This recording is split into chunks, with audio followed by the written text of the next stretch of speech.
गिबियावनो गोथां इसोर जिसु ख्रिस्ट'खौ हाजासे हामबाय होदों बे समखौ होबावनायनि थाखाय आरो नैथियाव जायफ्रा बे भिडिअखौ नायलांगोन नोंथांमोन बयनिसिमबो आंनि अननाय आरो खुलुमनायखौ आरोबाव फिन बावहरनाय थाबाय।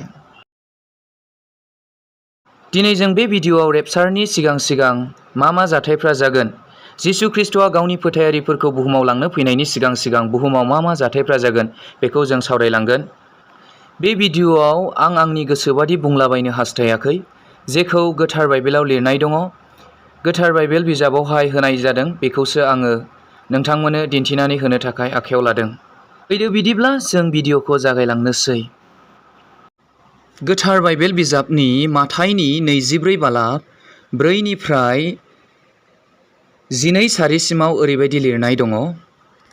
जिसुआ बुंफिनबाय, सिरि मोननानै थादो, रावबो नोंसोरखौ आन्दाय होयि बादि। मानोना गोबां आंनि मुं लानानै होनगोन, आंनो ख्रिस्ट'आ, आरो बिसोरो गोबांखौ आन्दायहोगोन।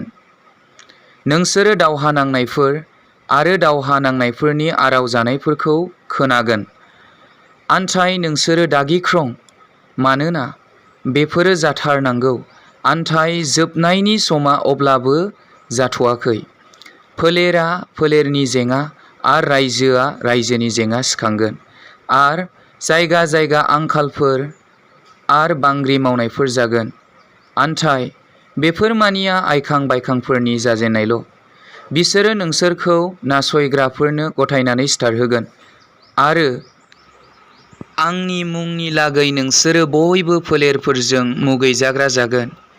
बे समाव गोबाङा सौथुगोन आरो गावजों गाव गथायज्लायनानै गावजों गाव मुगैज्लायगोन, आरो गोबां नंखाय नाबिफोर सिखांनानै गोबांखौ आन्दायहोगोन, आरो इनाया बांनायखाय गोबां मानसिफ्रा अननायाव गुसु जागोन।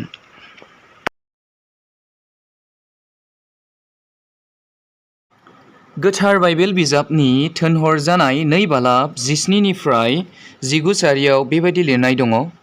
इसोरा होनदोङो, आरो जोबनाय दिनफोराव जागोन, आङो आंनि जिउखौ साफ्रोमनोबो लुनानै होगोन, आरो नोंसोरनि बिसाज्लाफोर आरो नोंसोरनि बिसाजोफ्रा नाबिबादि बुंगोन, आरो नोंसोरनि जोलावफ्रा दर्शनफोर मोनगोन, आरो नोंसोरनि बोराइफ्रा सिमां नुगोन।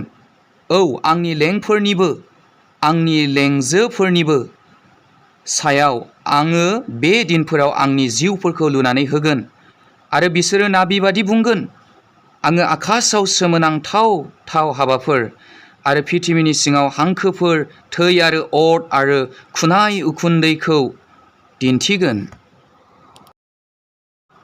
गोथार बाइबेल बिजाबनि लुकासनि 17 बालाब 26निफ्राय 30 सारियाव ओरैबायदि लिरनाय दङ। नुहुनि दिनफोराव जायामोन बादि मानसिनि बिसा हौवानि दिनफोरावबो जागोन। नुहुआ गेदेर नावाव गाखोनाय आरो दै लोमफबनाया जानानै बयखौबो आद्रि खालामनाय दिनसिम बिसोरो जानाय लोंनायमोन, हौवा हिन्जाव हाबा खालामफ्लायनायमोन। लटनि दिनफोरावबो जायामोन बादि बिसोरो जानाय लोंनायमोन, गायनाय आरो न' लुनायमोन। आन्थाय लटआ सदमनिफ्राय ओंखारलांनाय दिनाव अर आरो गन्धकआ नख्रांनिफ्राय नखाबादि हानानै बयखौबो आद्रि खालामदों। मानसिनि बिसा हौवा नुजाहोजागोन दिनाव बेफोरबादिनो जागोन। गोथार बाइबेल बिजाबनि 2 पितर 3 बालाब 3निफ्राय 4 सारियाव ओरैबायदि लिरनाय दङ। नोंसोरो मिथिग्रोदो, जोबनायनि दिनफोराव गाव गावनि लुबैनायफोर बादि थाबायनानै हाजिगदावनायजों हाजिदावग्राफ्रा जाखांगोन, आरो बिसोरो होनगोन, बिनि फैफिननो समाय लानाया बहा? मानोना दाजाजेन्नायनि जाजेन्नायनिफ्राय जायामोन बादि जोंनि बिफाफ्रा थैलायलांबायसो। आन्थाय गासैबो बेबादिनो दं। गोथार बाइबेल बिजाबनि 2 तिमथि 3 बालाब 1निफ्राय 5 सारियाव ओरैबायदि लिरनाय दं। बेखौ मिथिदो, गोब्राब बोथोरफ्रा जोबनाय दिनफोराव सफैगोन। मानसिफ्रा गाव गावखौल' अनग्रा, थाखाखौ अनग्रा, थिफुदला, दुगा, बासिग्रा, बिमा बिफाखौ मानियि, हामबाय होनाय गैयि, गोथार नङि, अननाय गैयि, बेंज्लायि, बांसावग्रा, गावखौ हमथानो हायि, दुथां, मोजांफोरखौ अनि, गथायग्रा, सानस्लाबालाबा मावग्रा, दुबगां जानाय, इसोरनिख्रुइ गाज्रि रंजानायफोरखौ अनसिनग्रा जागोन। बिसोरहा इसोरखौ खुलुमनायनि गुनफोर दं, नाथाय बिसोरो बिनि बोलोखौ फोलायो। नोङो बिसोरनिफ्राय एरखेदो। गोथार बाइबेल बिजाबनि माथाइनि 24:14 सारियाव ओरैबायदि लिरनाय दं, आरो रायजोनि गाहाम खोथानाया गासै संसाराव फोलेरफोरनो साखि होनो थाखाय खोथाबाय जागोन, अब्लानो जोबनाया सफैगोन। गोथार बाइबेल बिजाबनि लुकासनि 21 सारियाव ओरैबायदि लिरनाय दं, 20-24 सारियाव ओरैबायदि लिरनाय दङ, फोरबु जिसु ख्रीष्टनि मुङाव बे बाइबेल सिरिखौ फरायलांनि।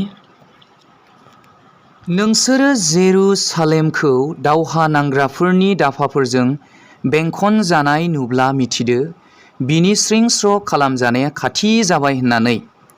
अब्ला जुदायाव थानायफ्रा हाजोफोराव खारखोथों, आरो नोगोरनि गेजेराव थानायफ्रा खारनलांथों, आरो गामिफोराव थानायफ्रा बियाव दाहाबथों। मानोना लिरजानाय मानिखौ जाफुंहोनो थाखाय बेफोरो बट होफिननायनि दिनफोर। हाबाब बि दिनफोराव मोदोमाव थानायफोर आरो आहार दौग्राफोरहा, मानोना हायाव गेदेर सिलिंखार आरो बे हादरनि मानसिफोरनि सायाव बोराबनाय जागोन, आरो बिसोरो थुंग्रि दाहारजों गोग्लैगोन, आरो जोबजानानै बयबो गुबुन गुबुन हादरफोराव लांजागोन, आरो बोथोरा जाफुङागौमानि गुबुन जातिफोरजों गाफ्लेजागोन। रेपचारआ जाफुङागौमानि बै हादरनि मानसिफोरा गोबां सैनांगोन होननानै बुंदों, आरो बै जाथायफ्रा जायोब्लानो रेपचाराबो जाबाय। बुहुमनि जेरुसालेमा जोबलांनानै इसोरनि गोदान जेरुसालेमाबो फैगोन। बेनिखायनो गोथार बाइबेल बिजाबनि माथाइनि 24:13 सारियाव ओरैबायदि बुंदों, आन्थाय जोबनायसिम गसंथाग्राया बोखांजागोन। आरोबाव खनसे फरायबावनि, माथाइनि 24:13 सारि, आन्थाय जोबनायसिम गसंथाग्राया बोखांजागोन। लोगोफोर, भिडिअ'खौ गोलाव खालामनो गोसो जायाखै। आरोबाव जिसु ख्रीष्टआ माबादि फैगोन बेखौ आं इयुनाव आरोबाव आलादा भिडिअ'नि गेजेरजों फोरमायनो नाजागोन।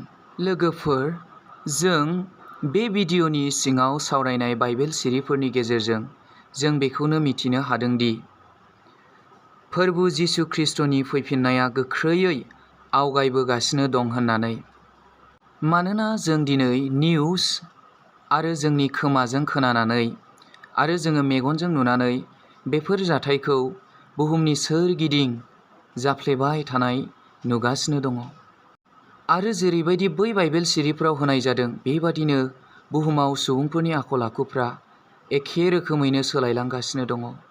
आरोबाव बुहुमनि बेबायदि दावहा जाबाय थानाय माखासे खौरांफोरखौबो जों खोनागासिनो दङ। बेनिखायनो आङो बे भिडिअ'नि गेजेरजों नोंथांमोन बयखौबो बेखौनो खावलायहरो दि जाहाथे नोंथांमोन बयबो गासैबो बोथोरखौ गाव गावनो बिजिरो आरो गाव गावनो बिजिरनानै नायो। आङो आसा खालामदों दि बे भिडिअ'नि गेजेरजों नोंथांमोना एसेब्लाबो जिसु ख्रीष्टनि फैफिननायनि सिगां सिगां मा मा जाथायफ्रा जागोन, एबा रेपचारनि सिगां सिगां मा मा जाथायफ्रा जागोन बेखौ सोलोंनो हादों होननानै भिडिअ'खौ गोलाव खालामनो गोसो जायाखिसै। फोरबु जिसु ख्रीष्टनि मुङाव आङो बे भिडिअ'खौ दोनथ'नाय जाबाय, आरो नायग्रा साफ्रोमनिसिमबो आंनि गोसो गोरबोनिफ्राय अननाय आरो खुलुमनायखौ फिन खनसे बावहरफिनबाय। जिसु ख्रीष्टआ नोंथांमोन बयखौबो बोर होथोंसै। गोजोन्थों।